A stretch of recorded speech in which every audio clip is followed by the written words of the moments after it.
Hola, en este video vamos a hablar sobre fuerzas o interacciones intermoleculares. Para encontrarse en estado líquido o en estado sólido, las moléculas deben presentar una cercanía tal que les permita interactuar entre sí. Esto ocurre debido a la existencia de atracciones entre cargas parciales o formales que presentan dichas moléculas. Y estas fuerzas de atracción se conocen como interacciones intermoleculares o bien como fuerzas intermoleculares. Pueden ocurrir entre partículas que son iguales y entonces decimos que se trata de compuestos puros, o bien también se pueden dar entre partículas diferentes, y aquí estaríamos hablando de mezclas o de soluciones, por ejemplo. Así como existe una relación entre la estructura y diferentes propiedades de la materia, así también va a existir una relación entre la estructura y las interacciones intermoleculares que se pueden dar entre una molécula con otra. Y esa relación se debe principalmente a la polaridad que puedan presentar. Y vamos a ver los ejemplos principales. Las atracciones entre moléculas que ocurren por la presencia de dipolos se conocen como fuerzas de Van der Waals. Dentro de ellas encontramos, por ejemplo, al caso en el que tenemos moléculas polares y decimos que estas presentan dipolos permanentes. Les llamamos así porque en estas moléculas tendremos un extremo con carga parcial negativa y el otro con una carga parcial positiva. Y esto no depende de si se encuentra aislada o rodeada de otras moléculas iguales o diferentes, sino que siempre va a existir ese dipolo o esa distribución de carga en ella. Cuando interactúan moléculas polares entre sí, decimos que existen fuerzas de interacción tipo Kisom o fuerzas de Kisom. Y en ese caso tendríamos algo así, en lo que una molécula se alinea con la otra de tal modo que las caras que son de carga parcial opuesta se van a quedar una junto a otra o cercana a la otra porque tienden a atraerse entre sí. Y así se van a alinear el resto de las moléculas. Siempre el lado que tiene la carga parcial negativa al adyacente al lado que tiene la carga parcial positiva porque es en donde se va a generar la atracción. Cuando se mezclan moléculas polares con moléculas no polares, lo que va a ocurrir es que los dipolos permanentes de la molécula polar, que son como lo que acabamos de ver en la diapositiva anterior, van a ocasionar que las moléculas no polares, en las cuales la distribución de carga es aleatoria, generen algo que se conoce como dipolos instantáneos o inducidos por la presencia de esta molécula polar en la que existe una carga parcial positiva y una carga parcial negativa. Esa presencia de esas cargas parciales lo que va a ocasionar es que cambie la distribución de cargas en la molécula no polar y esto va a ser dependiente del contacto con nuestra molécula polar, siendo que en el momento que deje de existir esta interacción, la molécula no polar regresará a su distribución de carga aleatoria. Por eso se dice que son dipolos instantáneos, porque son nada más por momentos y no son permanentes como en el caso de una molécula que sí es polar. En este sentido, lo que va a ocurrir es que la molécula polar va a ocasionar que se forme un dipolo y que ese dipolo se alinee con el de ella, y a esa interacción le llamamos fuerzas de Debye. Las fuerzas de Debye, al igual que las fuerzas de Kisom, son fuerzas de Van der Waals, porque se dan entre dipolos, en este caso dipolos permanentes con dipolos inducidos. Y aquí puede interactuar con otra molécula que también sea polar o otras moléculas de carácter no polar, en donde todas van a alinearse de tal manera que les permitan tener fuerzas atractivas entre ellas para permanecer juntas. Cuando interactúan entre sí moléculas no polares, lo que va a ocurrir es que en ambas se van a presentar dipolos instantáneos o dipolos inducidos. Y estos se van a formar porque a partir de nuestra molécula, que tiene una distribución de carga aleatoria, va a generarse una interacción de las nubes electrónicas de ambas. Digamos, la nube electrónica de esta molécula va a interactuar con la nube electrónica de esta otra, generando una repulsión, una ligera repulsión que va a desplazar a las cargas de modo que se encuentre en una carga, digamos, parcial positiva de un lado que se acaba de generar con la carga parcial negativa que también se acaba de generar en la otra molécula. Y esto va a tener como consecuencia que exista una interacción de tipo atractiva entre ellas. Y eso va a tener como consecuencia que el resto de las moléculas se organicen de tal modo que también se complementen los dipolos positivos con los dipolos negativos y puedan juntarse entre sí. Estas fuerzas se conocen como de dispersión de London y forman parte también de las interacciones de Van der Waals, debido a que también se tratan de interacciones entre dipolos. Esas fuerzas de dispersión de London son muy dependientes del tamaño de la molécula. Al incrementar el tamaño de la molécula, incrementa el área de contacto que existe con otra y entonces se dice que hay una mayor interacción y esto se va a ver reflejado en varias de sus propiedades, como serían puntos de fusión o puntos de ebullición, que vamos a revisar en un tema más adelante. Una de las interacciones más importantes bioquímicamente hablando es el puente de hidrógeno. Y este se va a dar cuando tenemos moléculas que tienen enlaces oxígeno-hidrógeno, nitrógeno-hidrógeno y flúor-hidrógeno, aunque este en realidad no ocurre en moléculas orgánicas. Entonces decimos que se va a dar el puente de hidrógeno en moléculas orgánicas con enlaces oxígeno-hidrógeno y nitrógeno-hidrógeno. ¿Por qué se da? Porque nosotros vamos a tener un átomo que es menos electronegativo que otro unidos entre sí, lo cual va a generar un dipolo, en el cual se van a formar una carga parcial negativa sobre el heteroátomo y una carga parcial positiva sobre los átomos de hidrógeno. Y lo mismo va a ocurrir cuando tenemos nitrógenos adyacentes a hidrógenos o flúor unido a hidrógeno. ¿Cómo se da la interacción por puente de hidrógeno? Lo que va a ocurrir es que van a existir traslapes parciales del orbital 1s de los átomos de hidrógeno con los orbitales ocupados por los pares de electrones del heteroátomo. Esto no es un enlace como tal, es más bien una interacción nada más. Y no es un enlace como tal ya que el traslape no es total, es un traslape nada más parcial entre estos orbitales. Y en las moléculas que pueden presentar puente de hidrógeno podemos encontrar a un aceptor de puente de hidrógeno que será el heteroátomo con pares de electrones, el oxígeno o el nitrógeno, y a un donador de puente de hidrógeno que será un átomo de hidrógeno que se encuentra unido siempre a un átomo electronegativo, que nada más se da cuando está un oxígeno o un nitrógeno, ningún otro. Quizás el caso con el que estén más habituados es con el agua. En el agua tenemos interacciones por puentes de hidrógeno y solemos dibujarlas así, como un enlace puenteado para decir que no es un enlace formal, sino que nada más es una interacción electrostática entre la parte negativa y la parte positiva, que es algo parecido a lo que ocurre con las fuerzas de Kisson. Aquí como también es entre dipolos, también podemos decir que los puentes de hidrógeno son interacciones de Van der Waals. Como no siempre tenemos a la mano nuestro mapa de potencial electrostático, también podemos dibujarlo nada más utilizando las moléculas y nuevamente la interacción vemos que se da entre los átomos de hidrógeno y los electrones libres. Cuando se forman puentes de hidrógeno entre las moléculas, estas se asocian entre sí, o sea que forman redes entre ellas.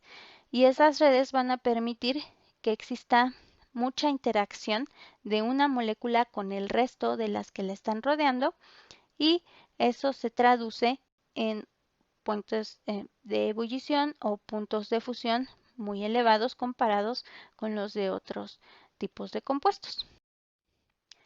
Esas interacciones por puente de hidrógeno se pueden dar no nada más cuando tenemos agua o amoníaco, sino que podemos intercambiar un átomo de hidrógeno por una cadena hidrocarbonada, en este caso, o en cualquiera de ellos, siempre que tengamos un enlace nitrógeno-hidrógeno u oxígeno-hidrógeno, se va a seguir generando el puente de hidrógeno. Y también aquí vamos a encontrarnos con moléculas altamente asociadas entre sí. Y esos serían los ejemplos de cómo se da el puente de hidrógeno entre este tipo de moléculas en donde ya se han sustituido átomos de hidrógeno por cadenas hidrocarbonadas. Compuestos que contienen átomos de nitrógeno o de oxígeno que no se encuentran enlazados a átomos de hidrógeno no pueden formar por sí mismos puentes de hidrógeno, sino que al presentar dipolos lo que van a formar son interacciones tipo quisom, por dipolo permanente, dipolo permanente.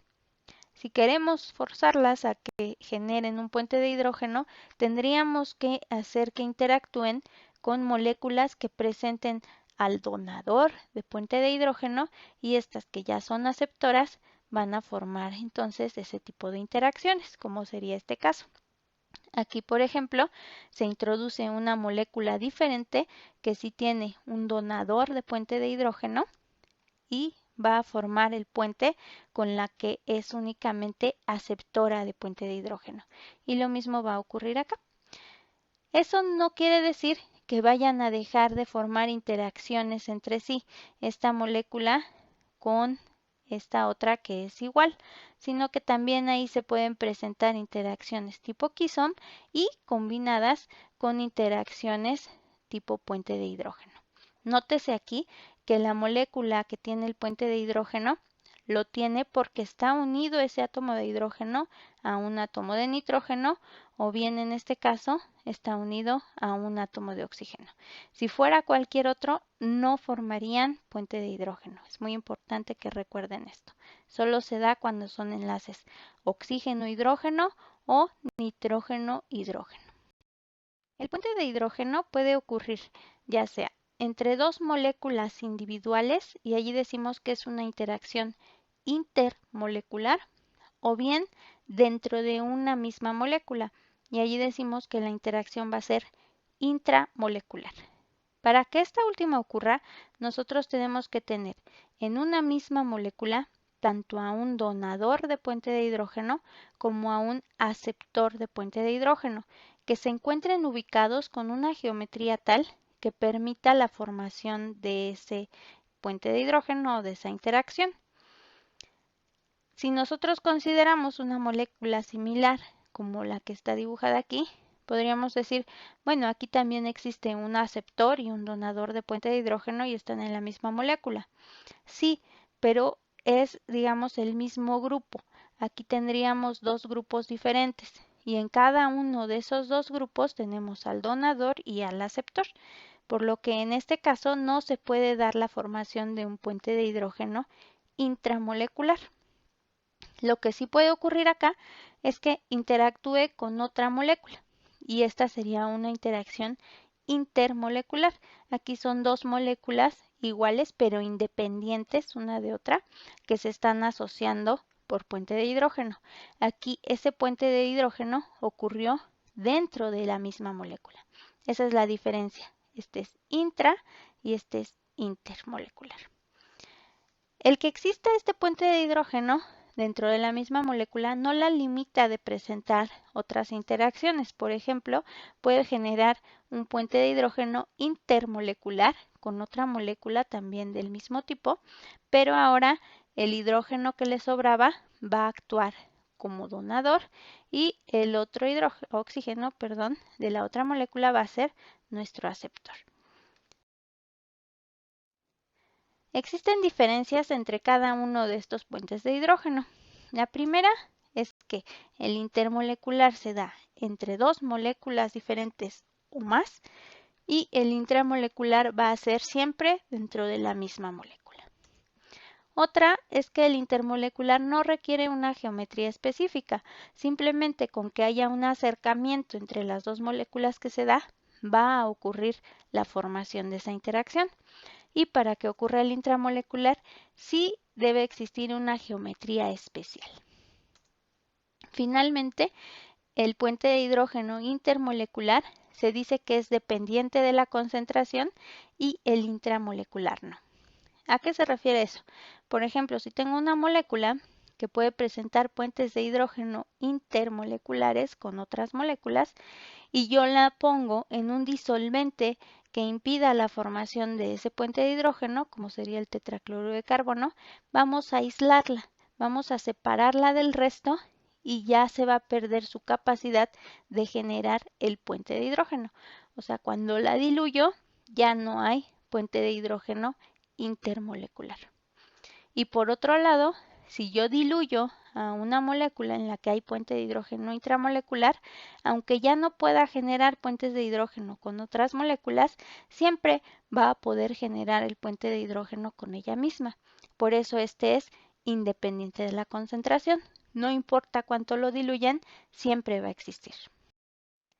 En compuestos iónicos en los que se encuentran un catión y un anión unidos entre sí mediante atracciones electrostáticas, también se pueden generar interacciones intermoleculares, y estas se van a dar con moléculas que pueden presentar dipolos permanentes o dipolos inducidos.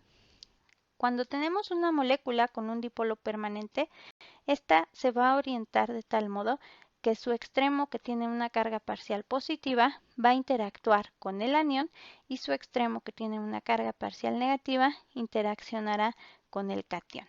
Esto debido a que en esas zonas va a darse una atracción electrostática. Lo mismo va a ocurrir cuando tenemos una molécula no polar, nada más que en la molécula no polar, la presencia del anión y del catión van a desplazar la nube electrónica de modo que se genere un dipolo instantáneo o un dipolo inducido que se oriente de igual forma con sus cargas parciales positivas hacia el anión y sus cargas parciales negativas hacia el catión, generando una atracción electrostática entre ellos. A modo de resumen, nosotros podemos decir que existen interacciones entre moléculas que se pueden dar entre dipolos o entre iones y dipolos, y que las que se dan cuando tenemos dipolos permanentes o dipolos inducidos se llaman fuerzas de Van der Waals, que se pueden clasificar como de dispersión de London, de Debye, de Chisom o de puente de hidrógeno, y que éstas dependen de si interactúan moléculas polares o no polares. Cuando hay moléculas no polares se formarán dipolos inducidos, cuando son moléculas polares se formarán dipolos permanentes que ya existen y que no van a cambiar por la presencia o ausencia de otras moléculas, o bien las interacciones por puente de hidrógeno en que se van a formar dipolos debido a la presencia de enlaces nitrógeno-hidrógeno, oxígeno-hidrógeno o flúor-hidrógeno. Cada una de estas interacciones presenta una diferente intensidad debido a que varía la carga de las partículas que están interactuando. Como la fuerza de la interacción se puede describir con la ecuación de Coulomb, en la que nos indica que es directamente proporcional a las cargas. Si esas cargas son muy pequeñitas, entonces la interacción también va a ser muy débil. En moléculas no polares, donde se generan dipolos inducidos, la interacción va a ser la más débil de todas. Y esa va a ir creciendo conforme aumente la diferencia de cargas entre las partículas que están interactuando, siendo entonces las interacciones más fuertes las que se dan entre iones y moléculas polares. Luego las que son entre iones y moléculas no polares y así sucesivamente. Entonces aquí la fuerza de la interacción aumenta en este sentido si la comparamos con las interacciones así como están dibujadas en esta tabla.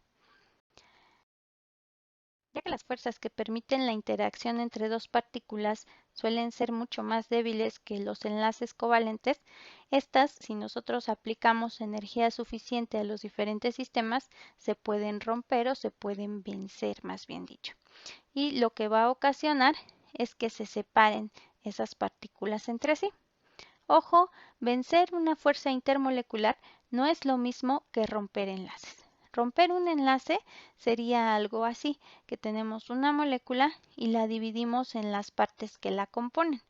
Cuando separamos dos moléculas una de la otra, no estamos rompiendo ningún enlace. Entonces, prohibidísimo decir que es sinónimo vencer una fuerza intermolecular a romper un enlace covalente. Son cosas completamente diferentes. Esta ruptura de enlace solo ocurre cuando hablamos de reacciones. Y hasta aquí nosotros no hemos hablado de reacciones. Ahora bien, en una misma molécula nosotros podemos encontrar diferentes patrones que le permitan interactuar con otras moléculas con alguna o muchas de las interacciones que revisamos. Por ejemplo, en el caso de la hidroxicloroquina, nosotros podemos encontrar dipolos permanentes en los cuales tenemos átomos electronegativos como este cloro o este nitrógeno unidos a átomos de carbono que son menos electronegativos y allí podrían interactuar con otra molécula igual o distinta mediante interacciones de Kisom. O bien, en esta zona, donde tenemos únicamente enlaces carbono-hidrógeno, que es una zona meramente no polar, pueden generarse dipolos instantáneos y allí podrían darse interacciones tipo dispersión de London con otra molécula. Pero también tenemos puentes de hidrógeno, aquí en donde tenemos el enlace nitrógeno-hidrógeno o este otro enlace oxígeno-hidrógeno.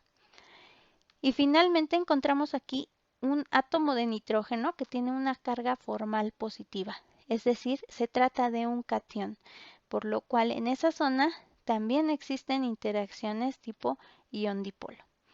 Entonces podemos encontrar moléculas que presenten más de un tipo de interacción intermolecular, ya que estas no son excluyentes entre sí. Finalmente, las interacciones intermoleculares son muy importantes, ya que son estas las que van a definir las propiedades físico-químicas de las sustancias.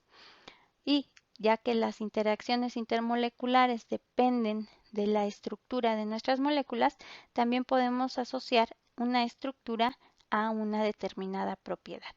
Y esas propiedades nosotros las podemos aplicar en el laboratorio de distintas maneras. Por ejemplo, el punto de fusión nos puede ayudar a conocer el grado de pureza de algún compuesto. El punto de ebullición, si nosotros tenemos dos moléculas diferentes, podemos suponer al menos si van a tener diferente punto de ebullición o parecido, y eso nos va a ayudar a determinar si podemos separarlas por destilación. Por otro lado, podríamos conocer más o menos la solubilidad de una sustancia viendo cuál es su estructura y cuáles serían las interacciones intermoleculares que puede llegar a presentar.